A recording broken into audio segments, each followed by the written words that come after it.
Welcome to Burnt Out. The Burnt Out podcast shares the stories of firefighters, emergency personnel, and other first responders around the world to create a pathway to save lives. The stories you will hear are real and may be disturbing to some listeners. Listener discretion is advised. And now I'd like to introduce you to your hosts for Burnt Out, Skip O and Jeff the Old Guy. Welcome to Burnout Podcast. I'm Jeff, your host today. Skip's O's on assignment out in the wonderful world, United States of America, trying to find us more information to talk about in our podcast here. But I've got a great guest with us today. Before I get into that, though, I want to remind everybody to go to www.burnoutpodcast.org and check out our sponsors, also on worldwide peer support that allows us to get these podcasts out to you in a timely and orderly fashion. Today, I've got Mike Saliga with us from all the way in the west side of the country, California. Mike, how you doing today? Good. How you doing today, Jeff? I'm doing great, man. Thanks for asking. So we're going to jump right into this, man. Can you start from the beginning when you became a fireman and bring us up to speed to where you're at today, all within 30 minutes? Sure. I mean, we'll abbreviate this as quickly as possible. Right. Yeah. So I started out. Actually, I'm a transplant into California. I'm from Cleveland, Ohio, home of LeBron James. Let's get that perfectly straight. California can't lay claim to him. But started out at the age of 18, right out of high school, working part time at a department that was close to me, where I grew up, and I did 15 years there. But while I was working there, I had gotten hired full time in the city of East Cleveland, which is 2.5, 3 square miles, urban type setting. I did 23 years there, worked my way up through the ranks all the way to chief, and had a lot of PTSD along the way, a lot of traumas along the way that I didn't deal with properly. And lo and behold, it caught up to me in 2020. Okay. How many people did you work for? I mean, you had under your command. When I left the department, our city charter stated we could have 52 members, including the chief. I had the staffing level up to 46, I believe, was the number when I had resigned. So, of course, I'm sure there were staffing cuts there along the way, too, from what I'm understanding here. Yeah. Over the years, we went from having a 12-man shift minimum, jumped up to 14 at one point in time. And then we had 10 on duty. Then the city broke the contract. So whatever we showed up with was what we worked with. And then when I was the chief, I got overtime. The staffing brought back up, which created overtime for the guys, which they appreciated. At least I hope they did. And we had 10 guys on duty every day, minimum. Nice. That staffed a ladder truck, 2 ambulance units, the command car, and pumper. Okay. You mentioned the PTSD got a hold of you, and tell us how that kind of evolved into where you're at today. Yeah, at first I thought it was just, one major incident that pretty much haunted me from 2006. And then as I've gone down this journey that I'm on now, I realized that there was a lot of things that, you kind of bury and you forget about it. It does play a daily part in everything that happens and the way you react to things. And, I thought I was managing this 2006 call the best I thought I was managing it well. Then I had a big trigger during the riots of 2020, and I couldn't eat and I couldn't sleep for weeks and weeks on end, which ultimately led me into self-medicating. That spiraled out of control real fast. Cost me my jobs, cost me my family, my marriage. To this day, I don't have any of that stuff back. even as deep as my kids. I haven't talked to them since June 5th of last year. Not because I don't want to. I don't have an answer as to why, but yeah, it also just kind of spiraled. And now I came out here to California to a treatment center.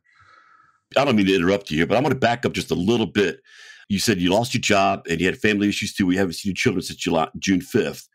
What was the breaking point where you decided that this is enough, that Mike's got to get some help, that I'm really screwing up here? What was the actual breaking point? Well, in January 2021 was when, my job pulled me into the office, and, I had admitted to having mental health issues going on and substance use issues, and that I was going to treatment to the COE.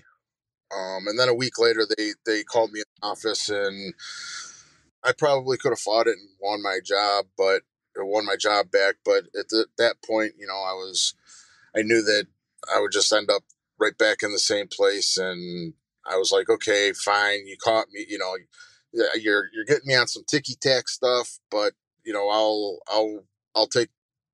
resign, under duress. And I ended up going to the COE in February.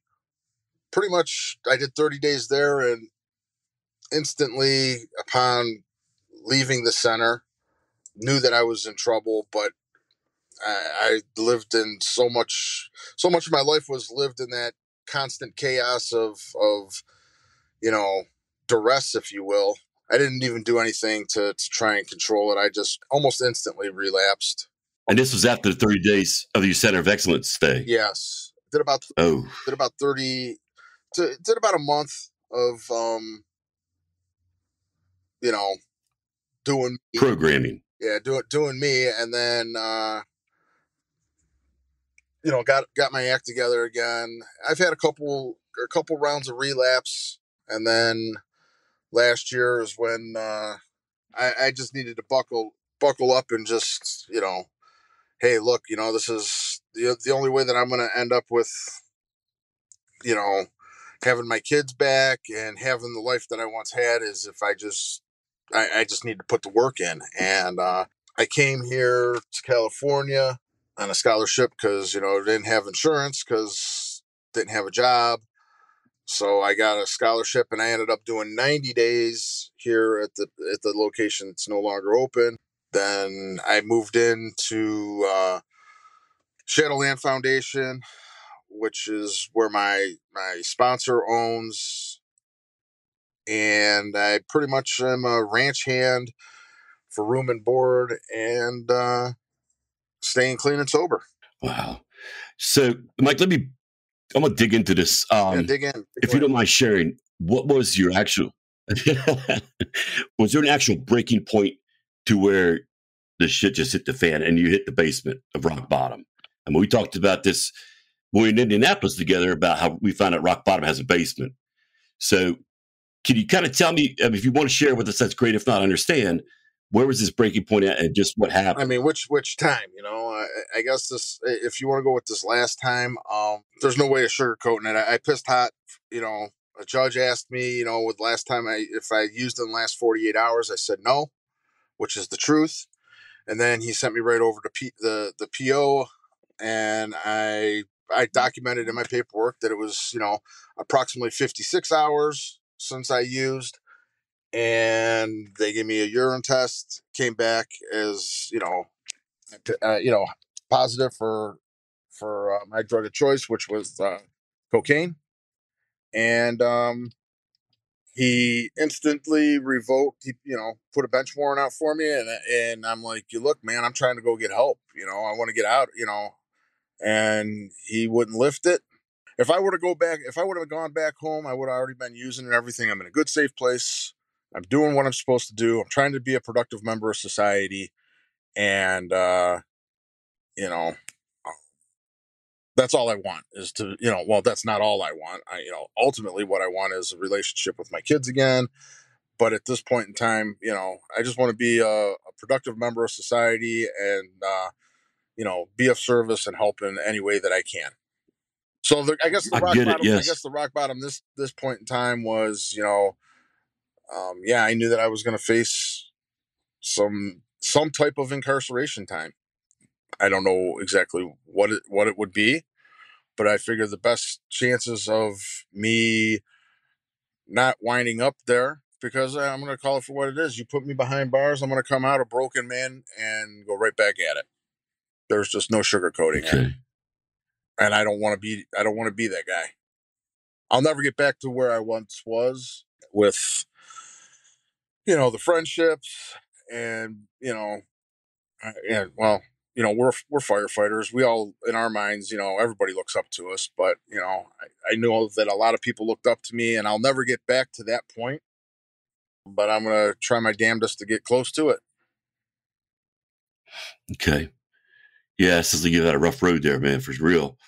Okay. So when you realize this stuff is going down, and how did you find the help that you did get, like through the COE? And you mentioned other places that you're at too. How did you find these resources? How did you find that they were available? Well, the COE, when I originally went to the COE, a friend of mine, and let me go back, for years before I started using, cocaine to kill my pain. I did like most of us do. I sought my adrenaline and my good feelings through other things, such, I mean, I ran the gamut. I gambled, I cheated, I drank, and I hid. Well, I thought I hid most of it fairly well. That's how we keep ourselves, I guess, normalized in our minds. When I wasn't eating and sleeping, everybody thought I was using, and I wasn't. Tried a couple interventions, and that's when, I'm like, well, screw it. If people are going to accuse me of using, I'm going to go and use. And Right. at that point in time, you know, a friend of mine had done the research and printed everything out, and that, I made the phone call to the COE, and that's how I ended up there. And then when I knew that I needed help this last time, that I couldn't do it on my own, which, by the way, I mean, I think, and I'm not going to be one of those that preaches the 12 steps, However you can get clean and sober is how you're going to do it. For me though, I came out of the COE, never attending never stepping into a room, and that didn't obviously help me. So this time I tried a different approach, and now I'm not necessarily working the 12 steps, but I'm paying attention and attending meetings, and that seems to really have helped me this time. But this last time, when I decided that I needed the help, I tried going back to the COE, and because I don't have insurance, or didn't have insurance, they couldn't take me. They don't have scholarships for that location. And that's when, I don't even know who I was speaking to. Somebody in intake over there had said, hey, we got a couple people. Can we make a few phone calls on your behalf and give your number to somebody? And, I agreed. And that's when they got me in contact with Skip.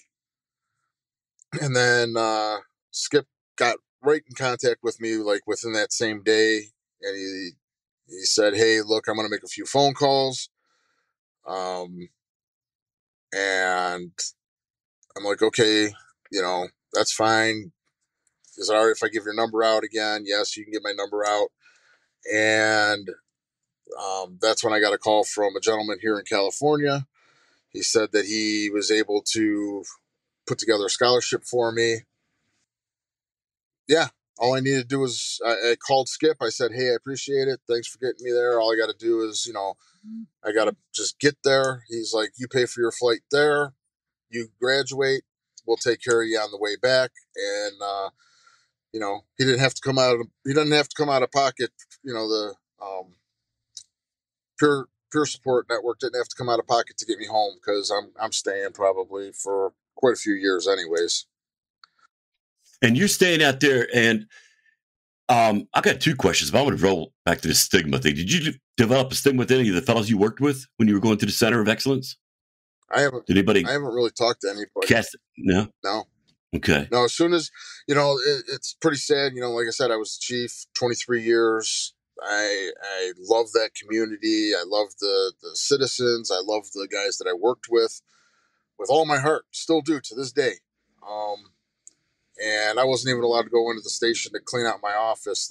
They cleaned it out for me. My secretary did. She packed up what she thought was mine, and they handed me the boxes out the back door of the fire station. I couldn't even step foot into the station. And Oh, wow. I just, ironically enough, about 6 days ago, one of the guys that he's one of my son's godfathers, actually messaged me on Facebook, and he's like, "Hey, call me." And I think that's the second time that I've spoken to him since, maybe the third time since 2021.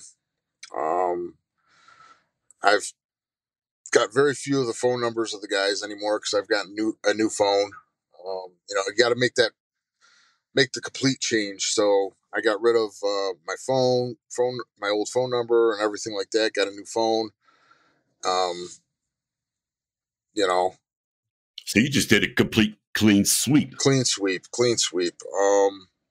And that's how, I mean, for me, that's what I needed to do. That's tough stuff, man. That really is. That's got to be difficult to do that. I mean, and, they say cocaine's one of the hardest substances to kick. And, knock on wood, to this day, I'm over 10 and a half months. I'll be hitting 11 months here pretty soon. Good. Not only that, but I haven't had a cigarette or tobacco, because I used to chew a cigarette or any tobacco in almost 9 months, or it's a little over 9 months now. In your support groups through the NA and AA and that kind of so on and so forth? Yeah, we have the NA. I do NA and AA.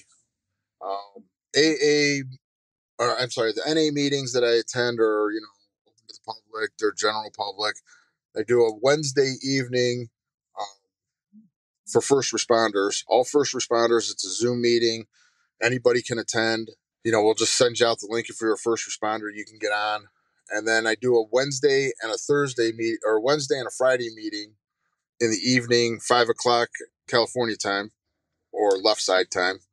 You have the left side time versus east side time. I got you. Right. So the left side time, and that's for first responders. It's not NA or AA. It's more like sitting around the coffee table doing our thing. A lot of ball busting and chopping it up. And if guys want to talk about what's bothering them, then they can. But those are open to first responders too. Police, fire, EMS, military. You want to get on, we'll send you the link, and that's, it's a good time. It's my way of also giving back again. We're not going to solve the world's problems, but we always feel like when we're sitting at the fire station, sitting around at the kitchen table, drinking coffee, we're solving the world's problems. And that's kind of what we're doing on this meeting. We're really not accomplishing what we think we're accomplishing, but we're getting stuff off our chest. That feel good conversation. Yeah. So usually done in front of The Price is Right. Yeah. That's something that happens nationwide. That's just a lot of stuff, man. We just did right there. I'm gonna see if we can get some kind of a link put up on the bottom of maybe this page. But you've got some good stuff coming up. We do. We got the wolf ranch that I work at. Tell me about these wolves. We touched base about it in Indianapolis, and I'm amazed by these things. I want to hear more about them. They're more of, they're a very spiritual creature. And believe me, I'm not a big spirituality type individual. I kind of lost my way with my religion because, I had everything and then I had nothing. And I'm like, well, boy, God's an evil individual if he did that to me. But I'm working on getting all that. But, with the wolves, they're a very spiritual creature. they it's hard to explain. It's you have the canines, and they're a different type of creature. They're very Yeah. calming in a different manner. The wolves they bring an energy about them, and that's where it's it's a different type of therapy for most people. And Are they kind of intimidating? I mean, they're like, what, 150, 170 pounds? How much do these guys weigh? And they're, what, 3 or 4 times larger than a regular canine? some of them are, yeah, they're very yeah, they're probably like 120 pounds, 130 pounds. Oh, They're okay. very each one has their own personality. They're socialized. They're not domestic. So Okay. they do Okay. stay in the house, but they're just socialized. That's the best way to explain it. They're not wild, but you got to keep your eye on them when they're out running the property, because they'll revert back to their what they do. They've got instincts that go way back. Yeah, Yeah. And like the regular canines, too, that just instincts bred it within them. And yeah, I imagine you would keep an eye on them. yeah. I absolutely would imagine that. Oh, wow. I would love to see those. That'd just be amazing, man. And Um, the property that that I stay on, it's a very calming and spiritual type facility that's up in the mountains. We're about 3,400 feet above sea level, I think, is our elevation. So I got a little bit of taste of what it was like to be back east with some snow this year. do you still have snow on the ground? No, we don't. But you can see some of the snow caps do. Some of the snow caps have some snow still on them and whatnot. It's just a very peaceful setting, and I've been smudged a few times. Try to get rid of some of this evil that I have lurking around me. I tried to smudge my house and I damn near caught on fire. So I 86 that move right there. Yes, sir. Or, Lots of smudging. if the sage was flaring up like that, it's because there was a lot of evil there. You gotta smudge that shit out. Pardon my language.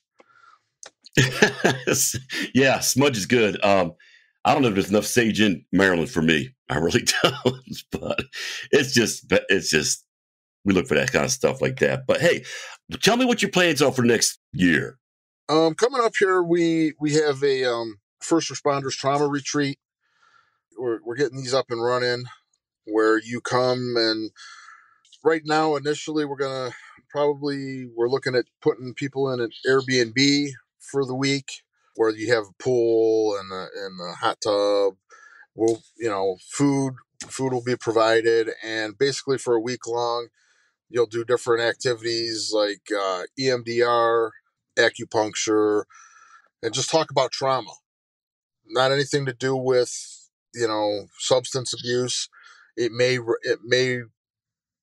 have you recognize that you have a substance abuse type issues, and then we have the connections to get you into the facilities if you want to go to treatment and further things along.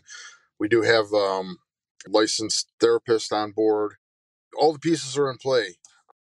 We're just working on, because insurances won't cover this at this point in time, and chances are it's going to be, it's going to be pretty pricey. So we're trying to get the funding through philanthropists and donations to get this up and running. And we'll do 6 people at a time. My ultimate goal is to have at least 3 a month. So for 3 weeks out of the month, we'll have people coming through and learning about trauma, learning how to deal with and cope with, because we don't cope with things very well as first responders. I seen something you posted the other day about learning how to grieve, and I couldn't agree with you more. We don't know how to Yeah. grieve our own losses. We don't know how to. We have a hard time, and it's a difficult time to grieve the losses of what we see, other people having to deal with. And I mean, weighs on us and weighs on us and weighs on us. At least it did for me. And most everybody that I've spoken to, they feel the same way. So kind of helping people to learn how to do this. And then ultimately I want to evolve that all into a treatment center for first responders. Because there's not enough of them just for us. No, there really isn't. Which brings me to my next question. We're almost out of time, but somebody's listening to this and they're in a sad state of affairs and have that feeling we both experienced before. There's no way out. We have no idea what the future holds for us, and we're just down in rock bottom, the basement. What would you say to that person right now if they're listening to this? Take like 30 seconds and go for it. The first thing is that, when you think that there's no way out, there's always a way out. I managed to be able to use, for days on end, or, I know guys that, that are alcoholics that manage to drink every day. There's a way to not drink every day. It's just, you got to be willing to, uncover, discover, and then recover. You got to uncover these things. You got to discover what's bothering you, and then your recovery is so much easier. At least it is for me. And, I didn't fully open up when I went to the COE with everything. I hid things, and you can't do that. You gotta, if you're serious about, mental health, and you're serious about sobriety, and you want what most people see as a normal life, which I don't even know what a normal life is. I don't even know. I don't think anybody has a normal life, if you want to know the honest to God's truth. But if you want something better than what you currently have, and you want to feel better mentally and physically, you have to be able to just pick every one of those scabs and just open them up, because that's the only way you're gonna heal, is to basically, you're picking your internal scabs and letting that pus out, and then it may not be all gone, but there's a sense of relief with it. And so there's a start. And I use the analogy, like when you're born, you're like a glass of water that you can see through. It's pure water. And then, if you take a clump of grass and throw it in that water and stir it around a little bit, those are your traumas. Now you can't see through that glass of water anymore. But if you pick that grass out, it's still dirty. That water you still can't see through.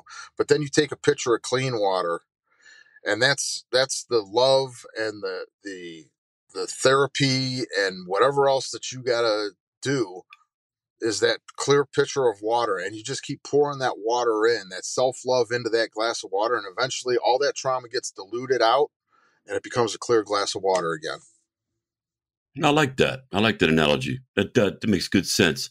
So we've got to wrap it up here, but I want to tell people that if you are experiencing issues and you don't know where to turn, you can always go to the burnoutpodcast.org page or the worldwide peer support page. See those numbers there. They're answered 24 hours a day, 7 days a week by personnel who could direct you or connect you immediately to the person or personnel you need to get help with. As Mike said before, you're not alone in this, and I'll reiterate that too, that there is help out here. So please don't be afraid to seek help. Yeah. Mike, I want to thank you so much for taking the time. I know you're out there working and taking the time with us to share your story. We could go on this for hours, man. You got some very interesting stories to do. But we're going to have to close this session out and get with you again some other time. Absolutely. But in the meantime, for listeners out there, I want to tell everybody, when you get home from your work, your shift, or whatever like that, walk in the house, be happy, greet your wife nice, greet your family nice, and turn off those radios and those scanners and live your life. Thanks for tuning in. I'm Jeff, the old guy.